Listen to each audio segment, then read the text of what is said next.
Bonsoir, bienvenue sur France BF News.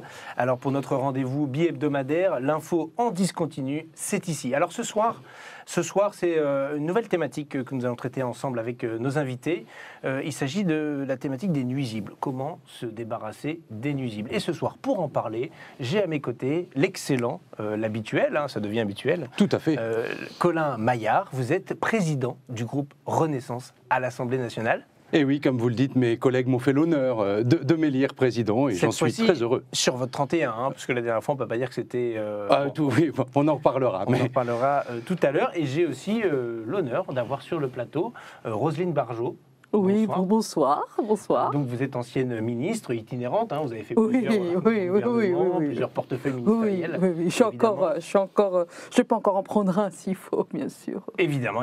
Et vous êtes aussi spécialistes tous les deux, évidemment comme chacun sait, par la force des choses, des punaises de lit. Ces nuisibles, commençons par ces premiers nuisibles. Les punaises de lit, comment on fait, comment les gérer, comment les éradiquer? Quelles sont vos propositions, Colin Maillard? Alors écoutez, la première chose, c'est de dire tout de même que cette polémique a été montée de toutes pièces par la France Insoumise, qu'on ne présente plus, afin de faire le buzz sur une problématique qui n'en est pas réellement une. Terroriser, vous diriez terroriser? Je pense que l'on peut utiliser le mot terroriser, tout à fait. Je n'ai pas peur, je crois, d'utiliser le mot terroriser. D'ailleurs, je tiens à dire tout de suite ici avec vous que je condamne fermement les punaises de lit, que ce soit clair entre nous.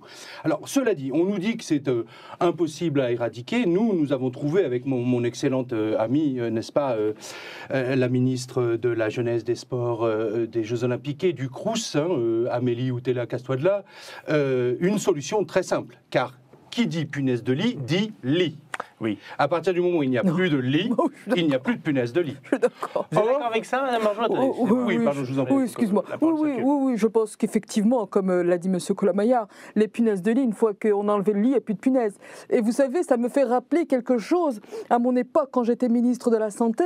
D'ailleurs, les mêmes me faisaient le reproche d'avoir trop anticipé. Vous vous souvenez des fameux vaccins? Et là, en fait, on ne les entend plus sur ça. Donc moi, je pense qu'il faut retirer effectivement tous les lits. Il faut tout retirer de la maison, rien laisser, en fait. Pour ces gens-là, rien laisser. Vous auriez des infos particulières pour nous? Il y a un vaccin contre les punaises de lit? Écoutez, nous y travaillons. Nous attendons l'accord, bien entendu, des forces internationales qui vont peut-être, de la santé, qui vont nous donner un accord pour pouvoir le commercialiser. Mais je mets déjà une option dessus, effectivement. Je pense qu'on doit mettre une option rapidement là-dessus. Très intéressant. Cela dit, Monsieur Duhamel, si vous me permettez d'aller au bout de mon propos, parce que sachant que le débat n'est pas avec moi, elle est entre vous. Non, mais bien entendu. Je l'aime beaucoup, Monsieur Colin Maillard. En fait, je disais plus de lit, plus de punaises de lit. Et pourquoi parlais-je de ma collègue ministre de la Jeunesse, des Sports, des Jeux Olympiques et du Crous? C'est que nous avons déjà éliminé une grosse partie du problème, puisque lors des Jeux Olympiques, un certain nombre d'étudiants seront privés de lit et donc ne seront plus sujets aux punaises de lit. J'ai vu cette information passer, effectivement, contre des places, d'ailleurs. Oui, tout à fait. De chambre, de lit, et ils ont le droit d'aller voir des épreuves des Jeux Olympiques. Oh, c'est magnifique. Et ils touchent 100 €. 100 €, monsieur Duhamel. Ce n'est pas rien.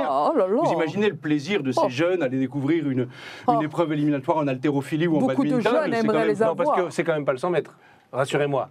Écoutez, je n'ai pas d'informations précises là-dessus, il faudra voir avec Amélie, mais en tout cas, je pense que ces jeunes seront, comme l'a dit Amélie, très justement d'ailleurs, fort heureux et garderont un souvenir ému de ce sacrifice qu'ils auront fait pour la nation. Je suis d'accord, parce que beaucoup de jeunes aimeraient être à leur place, vous vous rendez pas compte. 100 € et des places pour aller à une... 100 €, si je puis me permettre, Roselyne. 100 €, pardon, excuse-moi, 100 €, c'est quand même beaucoup, et beaucoup de jeunes... Oui, non mais beaucoup de jeunes aimeraient être à les avoir, bien entendu. Donc, je pense que ce que vous avez fait là, ce qu'a fait le gouvernement, c'est franchement une très très bonne initiative. Qu'on se le dise, 100 €, c'est tout de même 100 repas à 1 € pour les boursiers, par exemple. C'est vrai, 100 repas, c'est beaucoup dans une année universitaire. Mais j'aimerais pouvoir revenir sur un sujet avec vous, parce que là, vous avez traité finalement, en quelque sorte, les causes, une des causes de ces punaises de lit, les lits. Oui. J'aimerais attirer votre attention parce qu'il y a eu l'analyse d'un confrère, Pascal Prout, qu'on salue d'ailleurs, oui, tout à fait, qui a une autre analyse. J'aimerais qu'on regarde ensemble un extrait vidéo regardons. de son analyse et vous faire réagir ensuite par la suite. Est-ce qu'on sait pourquoi il y a plus de punaises de lit aujourd'hui? Est-ce lié à l'hygiène? Je vais poser toutes les questions.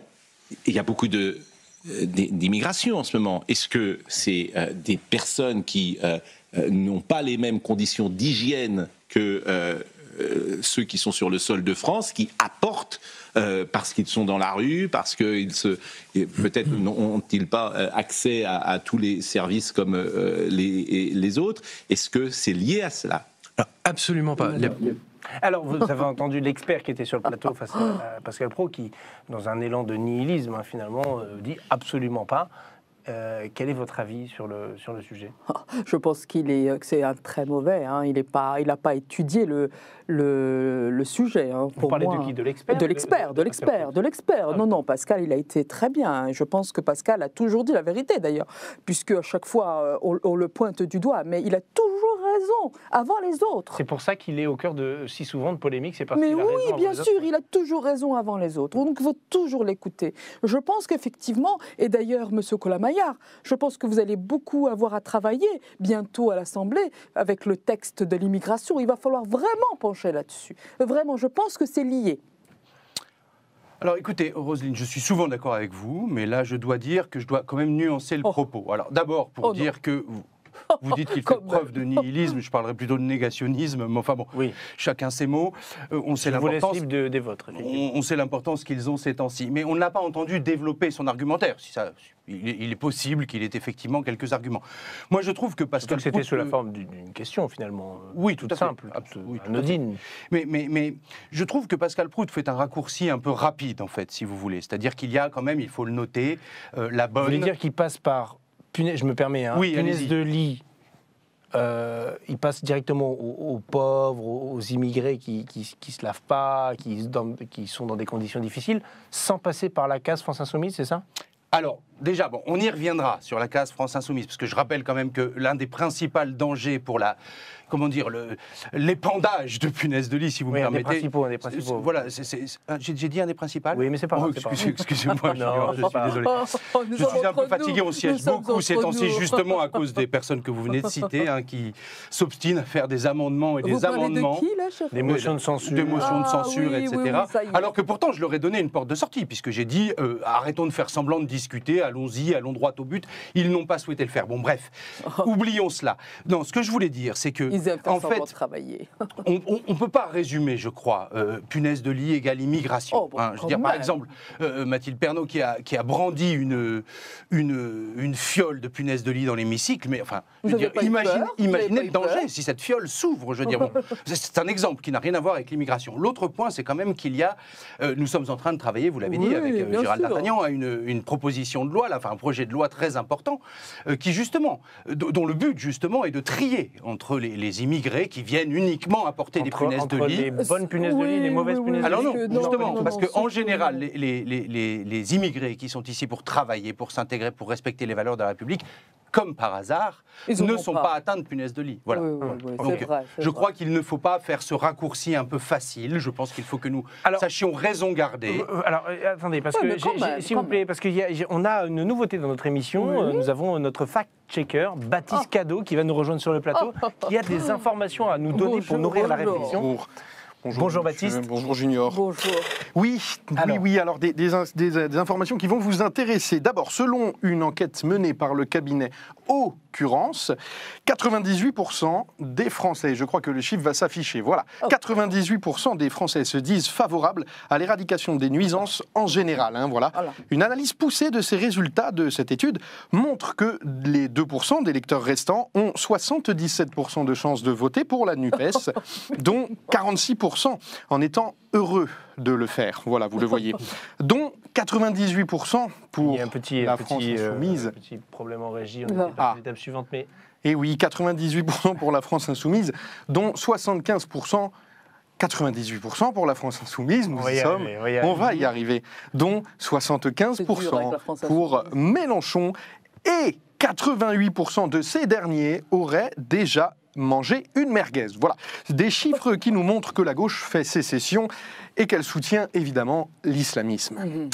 Un deuxième Merci, chiffre Baptiste. qui peut vous aviez une intéresser. deuxième Oui, information, deux effectivement, informations. hein. Notez, c'est très intéressant. C'est un scoop exceptionnel qui va très certainement orienter votre débat junior. Selon le cabinet d'études iTunes, 97% des punaises de lit déclarent préférer venir à Paris plutôt qu'ailleurs. La faute, selon le travail très important du cabinet, aux insoumis qui sont trop complaisants avec ces insectes. La question se pose donc, peut-on aujourd'hui parler de punaiso-gauchisme ?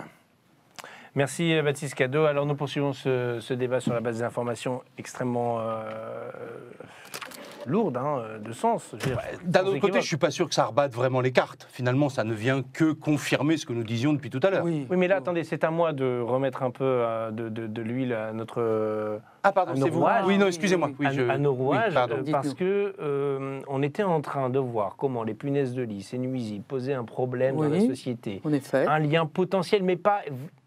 Bon, il y a un peu de débat sur la question des migrants et des pauvres, mais un lien, semble-t-il, évident avec la France insoumise. Oui. On en revient, j'ai l'impression que sur tous les plateaux, le problème auquel le pays est confronté, l'arc républicain auquel est confronté, c'est la France insoumise. Non, mais elle ne fait pas partie de l'arc républicain, la France insoumise. Elle est avec les punaises de lit ? Ah, elle est en dehors de l'arc républicain, pour moi. Vous pensez qu'elle est à l'intérieur ? Moi, je ne pense rien. Moi, je vous pose des questions. Non, pour moi, elle est à l'extérieur. Ça fait bien longtemps qu'elle est à l'extérieur. Moi, ce que je ne comprends pas, d'ailleurs, c'est comment la NUPES a été montée. Quelles sont les punaises qui ont fait que la NUPES tienne ? Parce que là, franchement, je ne comprends pas. Je ne comprends pas mes collègues du PS, par exemple. Pourquoi ils ont été se fourvoyer avec ces gens-là ? Je ne comprends pas. Vraiment. Et si ça tient, je dis ça, quelques petites punaises. Pas plus. Colin Maillard. Écoutez, la question est grave, je crois. Je pense qu'on ne peut pas la prendre comme ça, la balayer d'un revers de manche. Je crois qu'il faut la traiter en profondeur. Et la question qui se pose, c'est à qui profite le crime ? À un moment donné, qui parle de punaises de lit ? Qui parle de punaises de lit à un moment donné où leur ligne politique est accusée de toutes parts afin de faire diversion ? C'est une vraie question. Ensuite, quand il y a un problème de... Attendez, vous êtes en train de dire que ce serait potentiellement la France insoumise avec les fioles, telles qu'on l'a vu, Mathilde Panot l'a démontré, qui aurait disséminé des punaises de lit dans les TGV, écoutez, Junior, je ne veux pas dans aller... les écoles. Non, écoutez, vous pensez qu'il y a des directives en interne de la France insoumise ? Alors, des directives en interne de la France insoumise, c'est une évidence. Jean-Luc Mélenchon ? Est-ce qu'on n'en parle pas depuis tout à l'heure ? Oui, c'est vrai qu'on ne parle pas de Jean-Luc Mélenchon. Mais moi, au-delà de ça, je pense... Si, on en parle. Non, mais moi, je pense que... pourquoi ils sont concentrés à Paris, c'est ce qu'avait dit. Parce que Jean-Luc Mélenchon est à Paris. Parce que Jean-Luc Mélenchon est à Paris. Donc du coup, tout est autour de lui. Vous n'avez pas remarqué que tout est autour de ce monsieur, quand même. Alors moi, encore une fois... Et ils sont 75. Je ne veux pas accuser sans preuve, sont 75. mais ce qui me semble évident, si vous voulez, sans dire que ce sont eux qui les disséminent, 75. c'est qu'à un moment donné, ils ont tout intérêt à ce qu'elles soient partout, ces punaises de lit. Quand elles sont là, on peut d'abord, je le disais, détourner l'intention, mais également aller auprès des pauvres dont vous parliez tout à l'heure, pour leur dire que c'est la faute du gouvernement. Par exemple, la faute du gouvernement, les punaises de lit. Je veux dire, à un moment donné, c'est insupportable. Alors, je veux qu'on puisse alimenter un peu le débat encore. Vous vous souvenez peut-être, quand il y a eu les émeutes dans les quartiers dits populaires, je suis sûr que c'est très populaire d'ailleurs, mais ils ont tout brûlé. Ils ont des belles voitures pour des gens populaires, quand même. Et vous vous souvenez peut-être de ce tract d'Alliance Police Nationale et d'UNSA Police qui s'affiche à l'écran et qui demandait « L'heure n'est pas à l'action syndicale, mais au combat contre ces nuisibles ». Oui, ils avaient bien compris déjà dès le début. Ils avaient compris le lien ténu, bien sûr, vous avez fait mais évident, qu'il y a entre punaises de lit, jeunes des quartiers, France insoumise, islamo-gauchisme. C'est là où Jean-Luc Mélenchon fait ses meilleurs scores. Plus il y a punaises de lit, plus les gens votent pour lui. C'est une évidence. La prévalence des punaises de lit est extrêmement importante en Seine-Saint-Denis, par exemple. La prévalence des députés insoumis est extrêmement importante en Seine-Saint-Denis. Je ne fais pas de rapport de cause à effet. Ne me faites pas dire ce que j'ai pas dit. Mais vous ne l'avez pas dit d'ailleurs. Mais d'ailleurs, je ne l'ai pas dit. Et donc, je ne le dirai pas, d'ailleurs. On va être clair là-dessus. Mais enfin bon, à un moment donné, moi, la seule question que je pose, c'est quand on parle de nuisibles, est-ce que le but, c'est de trouver une solution ou est-ce que c'est de trouver un coupable ? Eh bien, pour les insoumis, c'est très clair, c'est de trouver un coupable. Et qui est le coupable de tout trouver ? Comme par hasard, Emmanuel Macron. Donc voilà, je veux dire, ça se mord la queue, si vous me permettez l'expression. Et ça vous l'avez dit, ça donc Ça, je l'ai dit, oui, vous pouvez me citer intégralement. Mais ce qu'il faut avoir en tête, quand même, quelque chose d'important. Il n'y a pas si longtemps, ils n'étaient que 17 à Paris. Ils n'étaient que 17 avec Jean-Luc Mélenchon, toujours à Paris. Aujourd'hui, ils sont 75. Et ils viennent de partout. Ça prolifère. Ils viennent de partout, quand même. Un peu comme les punaises de lit, finalement. Tout à fait. Et donc, elles se concentrent effectivement sur Paris. Parce qu'ils sont là. Le cœur est là. Le réacteur est là. Alors, je voudrais à nouveau encore, qu'on élargisse la focale. Vous savez, c'est comme les abeilles. Exactement. Le roi Oui. est là. Donc, du coup, tout le monde. un essaim soumis. Exactement, Un essaim exactement. soumis. Tout le monde est là. La question va se poser maintenant parce qu'on a parlé des punaises de lit, de la France insoumise, de la pauvreté, des quartiers populaires, mais il nous manque un sujet, l'islamisme. L'islamisme qui monte dans notre pays et qui suit la même cartographie que les autres nuisibles. Vous l'avez peut-être remarqué, et je vais vous passer cet extrait très important de Gérald Darmanin, ministre de l'Intérieur, comme chacun sait, pas vraiment de l'extérieur, qui a des choses à nous apprendre.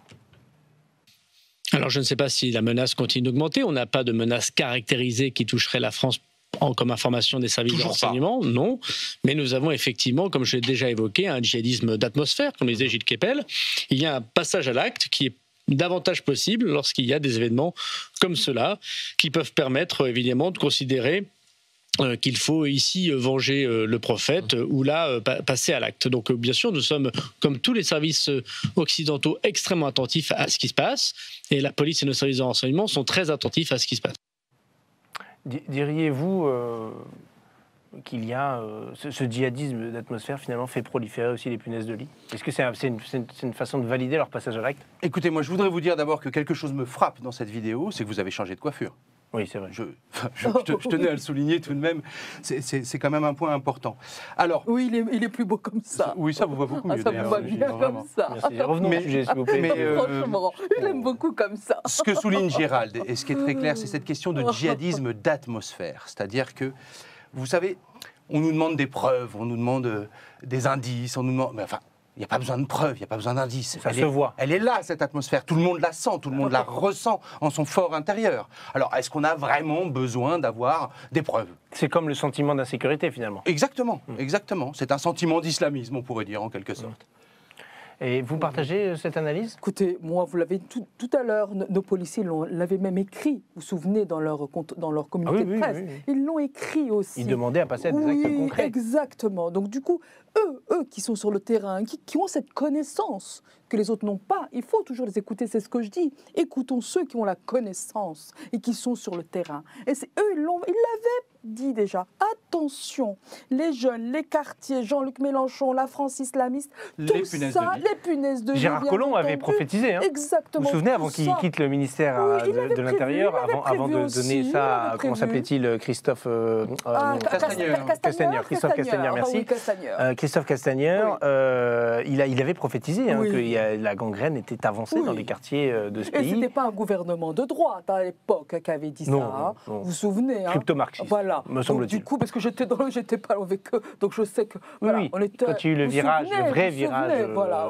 républicain. Oui, exactement. Et là, on est rentré dans un vrai arc républicain. On l'avait déjà commencé à le travailler, déjà à cette époque-là. Et on savait que ça allait arriver. J'ai Baptiste Cadeau qui va revenir nous voir sur le plateau parce qu'il a encore des informations déterminantes à notre chiffres. J'adore les chiffres. Les lettres, on verra plus tard. Ce soir, ce sont des chiffres. Junior, rebonsoir. Rebonsoir, Junior, Baptiste. oui, et d'abord, pour commencer, ça va vous sembler incroyable. D'abord, un chiffre qui isole un peu plus Jean-Luc Mélenchon et les Insoumis.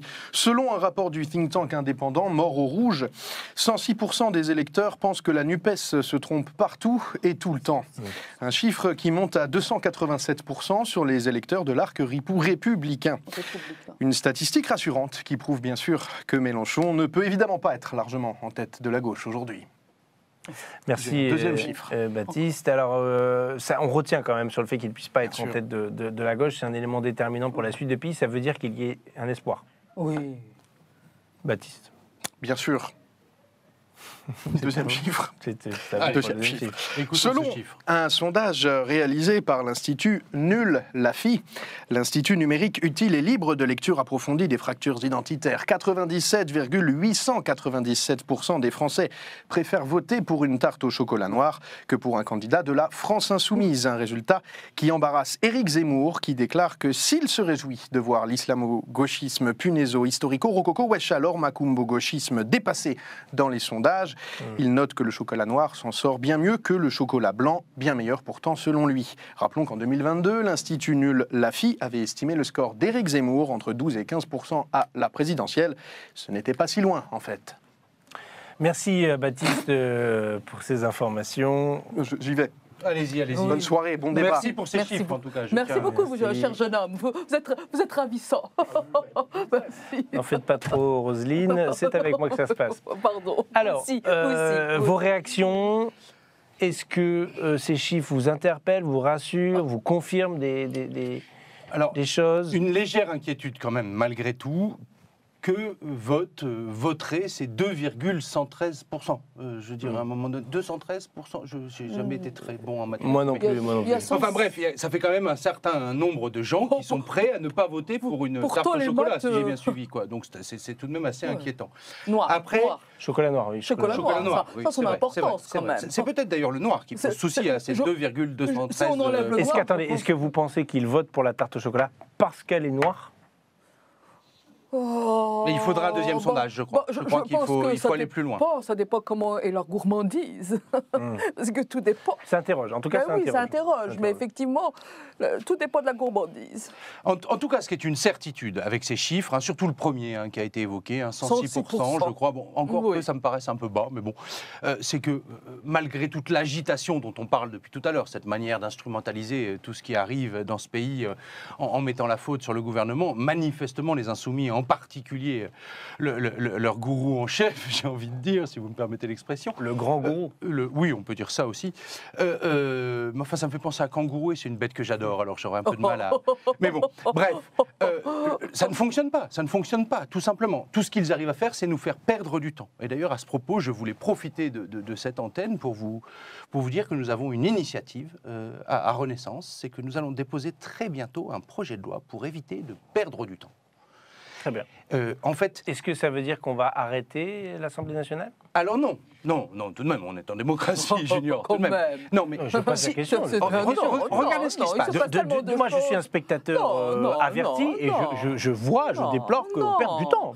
Je le comprends. Les Français le pensent. Je pense que si on faisait un sondage, je ne sais pas si Baptiste a des statistiques sur le sujet, Baptiste Cadeau, peut-être pour la prochaine émission, mais à mon avis, moi, j'en ai sous les yeux, en tout cas, tout le monde dit que c'est insupportable, cette perte de temps. Oui. On discute sur des amendements qui viennent uniquement de la NUPES, etc.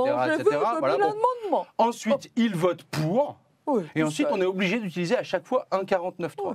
Ce qui leur permet à chaque fois de déposer, vous le savez, comme c'était le cas encore aujourd'hui, une motion de censure, et on perd du temps. Donc nous, vous savez, quand vous faites un virement, par exemple, vous avez la possibilité de faire un virement ponctuel.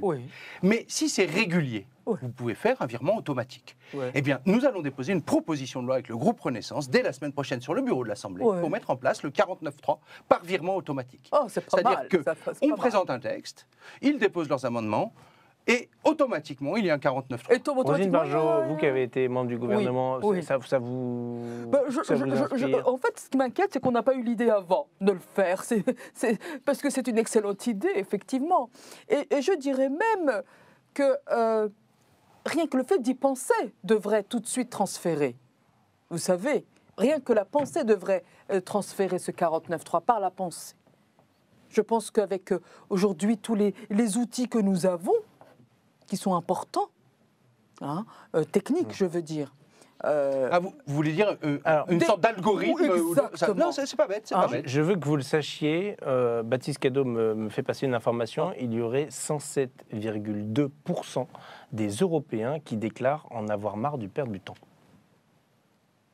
107. Et donc c'est au niveau européen. Exactement. Au niveau donc, je pense européen. On est un peu en dessous. Mais disons qu'il y a une dynamique internationale. De toute façon, c'est insupportable. C'est insupportable. Oui. Et faire revenir, moi j'ai regardé un petit peu à l'Assemblée, faire revenir les gens pour la motion de censure. Ils ne sont pas écolos, ces gens-là. Ils sont vraiment pas C'est sûr écolos. que le bilan carbone Vous imaginez d'une motion de censure... Est-ce qu'en plus, on ne prend pas le risque Bah, qu'il ramène oui, des punaises de lit? en plus, vous avez raison. Non, mais parce qu'il ne faudrait pas Ah oui, perdre oui, c'est vrai. le fil De du toute façon, sujet. chaque aller-retour nuisible, est là. dangereux. Chaque aller-retour est dangereux. Bon, Bon, j'estime qu'il est dangereux. moi, pour le mot de la fin de cette émission, j'aimerais Oui. avoir votre avis. Quel est le moyen le plus efficace, le plus déterminant de se débarrasser de tous ces nuisibles? Avec un- Et quand je parle de un nuisibles, vaccin. je veux qu'on soit... Oui. Mais attendez, parce qu'il y a les punaises de lit. Mais il y a un vaccin qui fait tout. Il y a les jeunes des quartiers Oui, qui oui, brûlent oui, tout. oui. Les islamo-gauchistes. Oui, mais il me évidemment. reste encore quelques vaccins que j'avais commandés. Les Ils passeront écoterroristes, on n'a très pas bien. abordé le sujet, mais les écoterroristes qui oui. sont, j'ai cru comprendre, pour la défense des punaises de lit parce qu'ils semblerait que ce Oui, soit des oui, animaux. mais c'est n'importe quoi. Enfin, les antispécistes, les Comme les véganes, moustiques, comme les Je trucs qui comprends nous même piquent, pas le je mot pour tout comprends vous dire. les, Mais- lequel Oui. Les trois, là, D'accord. j'avoue que je... Bon, alors, non. Écoutez, je pense que... quelle est la solution en un mot, Alors, en un mot, ça va être difficile, parce que Bon. je pense qu'il faut prendre les choses de manière systémique. Non, On est bien d'accord. je suis pas d'accord. Pas comme le racisme, du coup. Ah non, pas du tout, rien à voir. Non, je suis pas d'accord. On est bien d'accord. Quartier, difficile, dirons-nous. D'accord? Insalubrité, manque d'hygiène, punaise de lit, problématiques sociales, Immigration. migration, Saleté, pareil. émeute, révolte Ouais. et élection de qui on sait. Hein, enfin, on ne reviendra pas là-dessus. Si vous déplacez les quartiers, c'est-à-dire dans une espèce de logique, on va dire, de biodiversité, Dans un autre pays? écoutez, c'est à discuter, mais en tout cas... Dans une autre dimension, je Plus- dirais. moi, j'ai envie de dire Dans plus- une dimension, dans une autre dimension. Le c'est métaverse, mieux. peut-être. Exactement. Nous sommes. Non, mais en tout cas, non, il faut si dans on une autre sort dimension. de cette logique de quartier là et Oh. qu'on dit ok bon on les met là, on les met là, on les met là, un peu partout, Oui, mais voilà, vous pouvez bon, de pas manière à faire ce que ça comme ça. plus de quartier, Pas de quartier. pas de quartier, Ouais. pas de quartier, pas de punaise, pas de lit, enfin je sais plus, mais en tout cas à un moment donné ça boucle. J'ai compris. Oui, mais Madame moi Machaut, j'aurais une vous êtes d'accord solution. avec ça? Allez-y, Non, parce que non, non, je crois que non. Vous êtes moi- en déficit oui, de temps de parole parce que oui. M. Maillard, on ne dirait pas comme ça. Il mais- parle beaucoup, il parle beaucoup, il parle beaucoup. Je que laisse j'ai beaucoup de parler. choses à dire. Et puis il est mignon comme tout, donc je laisse parler. Mais non, le problème, en fait, la solution, elle est claire. Vous savez, je vous l'ai dit en début d'émission, les vaccins. Les vaccins. Les vaccins qu'on a achetés, ils existent toujours, il faut les utiliser. Et je sais que la solution qui est dedans, elle peut, il faut essayer. Faisons un essai dans un ou deux quartiers populaires, hein, avec notamment là où il y a la NUPES, et notamment la France Insoumise, Oui, bah, vous en savez, Tanzanie, tant qu'à en Tanzanie, faire. tout simplement. C'est très bien, c'est très très bien, et ça nous laissera de la place pour les JO en plus. Donc si on pouvait essayer nos vaccins... Donc ceux du H1N1, Oui, visiblement, fonctionneraient pour il se protéger fonctionne pour des se protéger punaises de lit de tout. et de la Oui, France Insoumise. bien sûr. Il faut l'essayer. Il faut l'essayer, on les a encore, je pense qu'il faut les utiliser. Et comme on ne jette pas, donc on est écolo, donc il faut les utiliser rapidement. Madame Barjot, Oui. la police dans tout ça. Oh, la police, notre police. Oh là là, mon Dieu, notre police. Notre police, il faut l'aider. Il faut l'aider. Il faut que la police les mette, vous savez, dans leur... comment on appelle ça déjà? Vous savez, le truc où on met le ballon là, LBD, je crois. LBD 40, Et bien, au oui, lieu de oui, mettre un lanceur de balles de LBD, défense, voilà, on met, vous savez, le vaccin et on tire. Ah oui, d'accord, et comme ça, on gagne du temps. Ok. Qu'est-ce que vous en pensez? Je pensais qu'on Hein? aurait pu, Et là, avoir on des blesse bombes, personne. On blesse parce que personne. les punaises de lit semblent, au-delà le vaccin protège Oui. les gens, il y a les punaises de lit aussi, on peut les avoir soit avec le froid, soit avec le chaud, en les brûlant ou en les réfrigérant. Oui, Le peut-être. froid est une solution, Le froid, mais effectivement. de toute façon, D'ailleurs, Genre les bombes de froid, est-ce qu'on Oui. équiperait tous les policiers de bombes de froid comme sur les stades de foot, vous savez, quand il y a un blessé? c'est pas mal ça. Ou de glacière. Ouais, glacière. de glaçons, peut-être. Comme ça, on pourrait mettre les bières avec, hein, c'est pas bête. Tout à Ouais, fait. c'est pas idiot. Je crois ça, qu'ils c'est sont pas déjà idiot. équipés d'ailleurs, si on y En réfléchit. en bien. bière? En glacière en tout cas. Ah, d'accord. Bien sûr, Oui, bien oui, sûr. c'est bien. Bien, en C'est tout cas, vrai, merci c'est vrai. pour votre participation à ce débat. On y voit beaucoup plus clair maintenant Ça me fait plaisir. qu'il y a 25 minutes. Ça fait plaisir. Et je suis heureux d'avoir été avec vous Merci beaucoup. sur ce plateau. J'espère qu'encore une fois, on aura fait avancer les Oh. choses dans le pays. C'est le but, c'est le le but. Vous savez, c'est ça Soyons la politique. pragmatiques La au politique, service des c'est comme Français. ça. C'est comme ça la politique. On ne fait qu'avancer, on avancera de toute façon.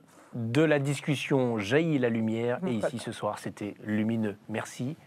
Bonne soirée Très bien. et à bientôt. Vous faites quoi après?